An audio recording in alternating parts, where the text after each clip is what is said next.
So guys, magandang gabi sa inyo lahat. So this time, nagluto ako ng aming dinner.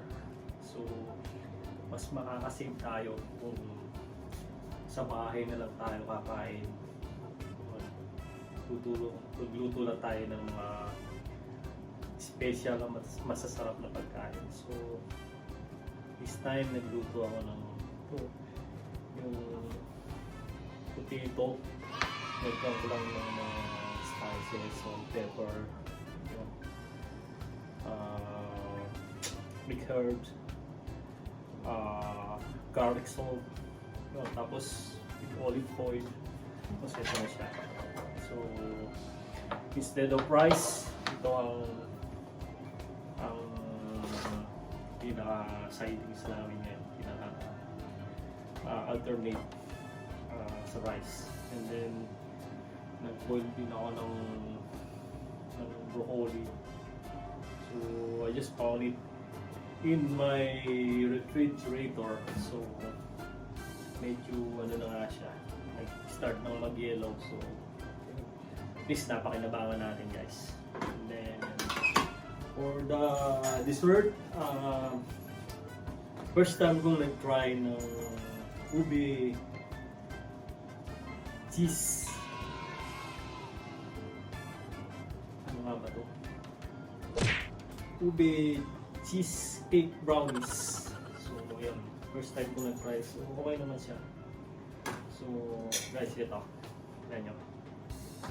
And then, ang aming main course. So, sa ube cheesecake brownies, yun. Siyempre, number 1 doon ang recipe na cheesecake, ube flavoring, eggs, butter. Then, yun. Ano nyo lang guys, search nyo lang sa YouTube or message nyo lang ako about the recipe. So, ito siya. Diba? And then, sa potato, ayan, nilagyan ko lang siya ng french fries sprinkle para medyo enhance ang lasa. Final ano natin, final touch kumbaga. So, itong ating pinaka main course,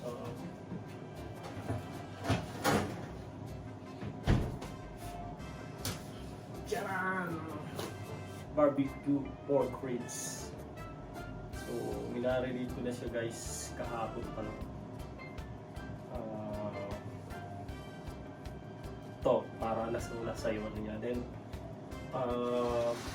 malapit na siyang maluto.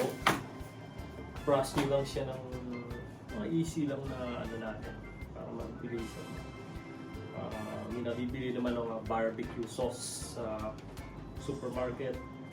Brush nyo siya, then put it back again in the oven like 5 to 10 minutes. Then, baliktarin nyo siya. Other side naman, i-brush nyo. And then ito. Itong kakalabasan nyo. So, yan. Diba? Sarap. Medyo shiny siya ng konti. So, yan ang aming dinner for today. So, prepare ko na.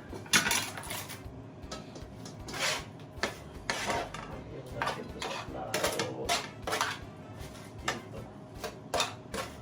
Yan, ganyan lang ako pag prepare ng dinner sa bahay pag kesa kumain sa labas. Malaking matipid natin.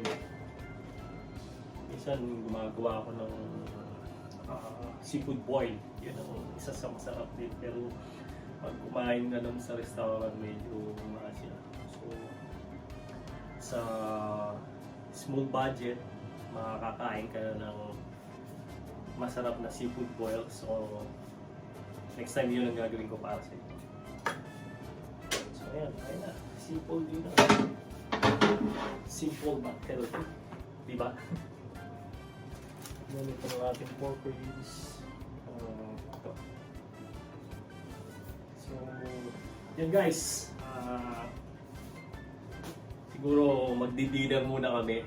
And medyo late na rin. It's 8 o'clock na here in Melbourne, Australia. So, time to go for dinner na. So thank you guys. Hopefully you keep on watching my videos. Next, I'll try to cook something special for you, kung mga easy na lutuin, lalo na pag may darating kayong bisita sa bahay. So guys, thanks for watching.